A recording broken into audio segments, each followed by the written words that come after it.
Sa video na ito ay daanan muna natin ang iba pang suspects bilang tempter ni Eva sa Garden of Eden. Unahin natin ang pinakasikat sa lahat. Ang devil o diablo ang pinaka-common na inaakalang tempter ni Eva sa halamanan ng Eden. Kahit sinong Bible believer ang tanungin mo ay ito ang isasagot. Bukod sa paniniwala ay may batayan po sa Biblia yan. Mababasa yan sa John chapter 8, verse 44. Ayon sa talatang ito ay ang diablo daw ay mamamatay tao mula pa sa simula. Ito ang dahilan kung bakit naisip nila na ang diablo ang tumukso kay Eva sa Garden of Eden. Dahil ito ay from the beginning. Ang sabi ng talata ay mamamatay tao daw ang diablo. Ang tanong ay sino ang tao na kanyang pinatay? Pinatay ba niya si Eva? Hindi naman yata. Tinukso lang naman, di ba? Pero ang paliwanag naman ng iba ay pinatay niya sina Eva at Adam hindi sa pisikal na kamatayan kundi sa kamatayan na spiritual. Ang kalagayan na noalay at nalayo sa Elohim. Spiritual death ang tawag daw ng iba dyan. Ito daw ang kahulugan ng babala ng Elohim kina Eva. Pero nagsinungaling daw ang diablo nang sabihing hindi naman talaga sila mamamatay. Kaya ang diablo daw ang ama ng kasinungalingan. Mababasa daw ang pagsisinungaling na ito sa Genesis chapter 3, verse 4. Nagsinungaling daw ang diablo na hindi sila mamamatay kapag kumain, dahil ang totoo daw ay naging spiritually dead sila, matapos na kumain ng ipinagbabawal na bunga. Kaya ang diablo daw ang kauna-unahang sinungaling at ama ng kasinungalingan. Dahil sa bansag na ito ay naisip ng iba na lalaki ang diablo na tumukso kay Eva. Ito ay dahil tinawag siya na father sa Bible. Ang Greek word na ginamit ay pater na isang masculine noun. Kung babae ang devil ay dapat sana ay mother ang tawag sa kanya. At ang pronoun o panghalip na ginamit ay masculine pronoun din na he at him. Kaya lalaki daw ang diablo at hindi babae. Ang isa pang suspect ay ang Satan. Nagtataka siguro kayo kung bakit hiniwalay natin ang Satan sa devil. Ito po ay dahil, gaya ng sinasabi natin sa mga nakaraang videos at series pa, ay magkaiba po ang Satan sa Hebrew Scriptures at ang devil sa Greek Scriptures. Originally, ay wala po ang konsepto ng Satan sa Hebrew Scriptures, kaya hindi ito mababasa sa Genesis. Naipaliwanag na po natin yan sa naunang video na bukod sa iba ang Satan sa Bible kaysa sa paniniwala ng mga tao ngayon, ay ang pag-uugnay sa Satan sa demons, at sa struggle between good and evil, ay nagmula sa Zoroastrianism at Greek mythology. Malinaw na ang paniniwala tungkol sa isang independent evil leader na tinatawag nila na Satan ay hindi katuruan ng Hebrew Scriptures. Iba ang Satan na sinasabi sa Hebrew Scriptures. Ang Satan ay isang special messenger na pinapadala ng Elohim depende sa sitwasyon. Kung minsan, ay tao ang kinakasangkapan niya bilang Satan. Narito ang ilang halimbawa, sa 1 Kings chapter 11, verse 14, at verse 23. Matapos na si King Solomon ay maakit sa idolatry, ay naglagay ng mga kaaway mula sa nakapaligid na mga bansa para sa kanya ang Elohim. Ito marahil ay para pigilan siya. Ganito po ang konsepto ng Satan sa Hebrew Bible. Pero ang mga divine beings na messenger ang ating pag-usapan. Nagpapadala talaga ng special messenger ang Elohim upang gawin ang isang special task. Kapag sinabi ng Elohim na may gagawin siya sa lupa ay hindi naman siya mismo ang gagawa kundi nagpapadala siya ng special messenger upang gawin ang special task. Isang halimbawa ang pangyayari sa original Passover sa Exodus gaya ng naipaliwanag na natin sa naunang video. Ang sabi ng Elohim ay dadaan siya sa Passover night upang patayin ang mga panganay sa Egypt pero hindi naman talaga siya mismo ang pumatay kundi nagpadala siya ng special messenger.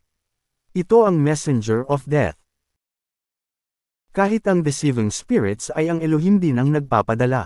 Isang halimbawa ang pagpupulong na naganap sa konseho ng kalangitan na mababasa sa 1 Kings chapter 22.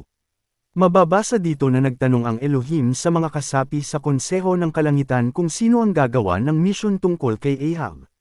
May isang spirit being na nag-volunteer na gagampanan niya ang role bilang isang lying spirit sa mga propeta. Dahil sa mga bagay na ito ay hindi malayo at malaki ang posibilidad na ang tempter ni Eva sa Garden of Eden ay isang Satan na isinugo ng Elohim upang subukan sina Eva at Adam. Matatandaan na ang Garden of Eden ay isang secured place o protected area. Hindi makakapasok dito ang isang kaaway na hindi pinahintulutan ng Elohim. Pero iba naman ang devil. At hindi pa rin ito ang uri ng Satan na sinasabi sa Greek scriptures at sa tinatawag na New Testament Bible ng mga Christians. Ang diablo o devil ay nag-umpisang lumitaw lang noong 1st century BCE. Gaya ng naipaliwanag na natin sa naunang video. Sa panahon din na ito lumitaw ang The Book of Enoch. Kaunting paglilinaw lang. Ang Book of Enoch ang pinakadetalyado at malawak na paliwanag tungkol sa mga divine beings. Dahil sa Greek copies na lang ang nakarating sa atin kaya ang Greek word na angelos ang ginamit para sa mga malakim o messenger sa Hebrew. Pero dapat ninyong maunawaan na noong panahon na yun ay ang ibig sabihin lang naman nila ng angels ay messengers. Hindi ito gaya ng akala ngayon na mga divine beings na may mga pakpak. Nagkataon lang na kadalasan ay isinusugo ng Elohim ang mga divine beings bilang mga messengers o angels. Kaya natin pinag-uusapan ang Book of Enoch dahil nabanggit kasi dito kung sino ang tumukso kay Eva. Sa Book of Enoch, ang pangalan ng angel na tumukso kay Eva ay Godriel, hindi Satan, dahil hindi naman nga pangalan ng Satan. Ito ang pinaka-specific na paliwanag tungkol sa tumukso kay Eva. Dahil pinangalanan mismo kung sino siya, kaya isa ito sa mga prime suspects bilang tempter ni Eva. Sa halos parehong kapanahunan, bandang kalagitnaan ng 1st century BCE, ay lumitaw ang Book of Wisdom o Wisdom of Solomon. Pero hindi po si King Solomon ang sumulat dito. Isang kasulatan ito na naisulat sa Greek at ginawa sa Alexandria, Egypt. Hindi ito kasama sa Hebrew scriptures pero isinama sa Greek Septuagint. Ito ang kasulatan na nagsabi na inggit ang dahilan ng devil kaya pumasok ang kamatayan sa sanlibutan. Ito ang pinakaluma na reference na nagsasabi na kaya tinukso ng devil si Eva sa Garden of Eden, nang dahil sa inggit. Pero ito ay hindi isinugaw kundi nainggit kung kaya dinaya niya si Eva. Ang dahilan ay inggit, kaya mag-ingat po kayo dyan mga kababayan. Ang mahirap sa inggit ay hindi mo ito namamalayan at hindi mo rin aaminin. Kaya ang mundo ng mga Jews na inabutan ng Messiah ay ganito ang pag-iisip at pananaw. Ang isa pang suspect ay isang covering cherub o guardian cherub. Ito ay dahil nabanggit sa Ezekiel chapter 28 ang isang covering cherub na dati ay nasa Garden of Eden. Sa unang tingin, lalo na kung ngayon mo lang ito nabasa, ay mukhang ito na ang best suspect na tempter na Eva. Pero ilang beses na po natin ipinakita sa mga nakaraang videos na hindi ito ang tempter ni Eva. Una, hindi lang naman ito ang cherub. Dahil napakarami ng mga cherubim at maraming mga cherubim sa Garden of Eden. Pangalawa, hindi lang naman ang cherub na ito ang nakagawa ng ganitong kasalanan at naparusahan. Pangatlo, ito ay tumutukoy sa Sar o leader ng Tyros. Ang Elohim ay nagtalaga noong una ng mga serum sa bawat bansa. Hindi sila mga ordinaryo na tao kundi mga heavenly beings. May ilang pahayag ang Hebrew scriptures tungkol dyan. Ito ay pagpupulong sa langit ng Elyon at ng mga Bene Elohim o Sons of Elohim. Pansinin na ito ay tungkol sa pamamahala sa lupa at sa mga tao. Pero hindi nagpairal ng katarungan, kabutihan, at katwiran ng mga Bene Elohim sa kanilang pamamahala. Kaya ang mga children of Elohim ay pinarusahan na mamatay na gaya ng mga tao at bumagsak na gaya ng mga prinsepe. Ang prinsepe dito sa Hebrew ay ang Sar o Serem na siyang katungkulan din ng Cherub sa Tyros at Shining One ng Babylon. Kagaya nga nito na Sar ng Tyros. Kung gusto nyo po ng mas detayado na mga paliwanag dito, o kung hindi mo pa napanood ang mga paliwanag dito, ay panoorin po ninyo ang playlist na World of Elohim at ang Angels and Demons na playlist.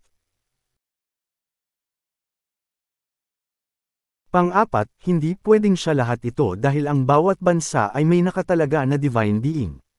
Isang halimbawa ay ang SAR ng Babylon na mababasa naman sa Isaiah chapter 14.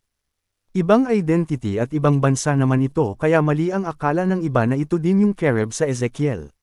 Napagkamalan din ito na siyang tinatawag na Satan at Devil.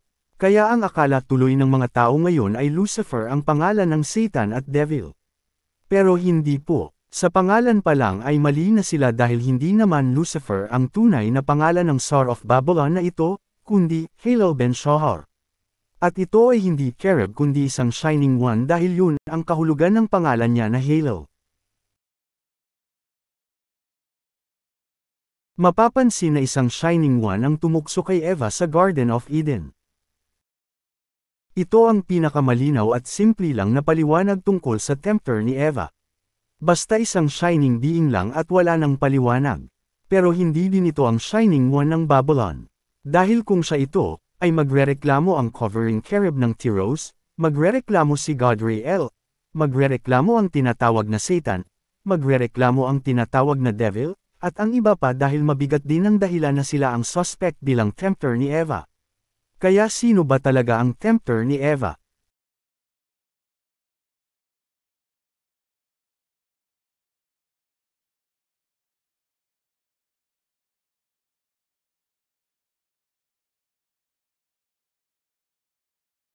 Paki-subscribe upang maging updated kayo lalo na sa mga darating pa na mga videos at announcements. Kung inyo pong mamarapatin, ay bukod po sa pag-subscribe, ay paki-like po ang aming video kung inyong nagustuhan, at pakisuyo na rin po na e-share at huwag kalimutan na pindutin ang notification bell. Kung kayo po ay may katanungan po na, at anumang concern ay paki-comment po sa ibaba.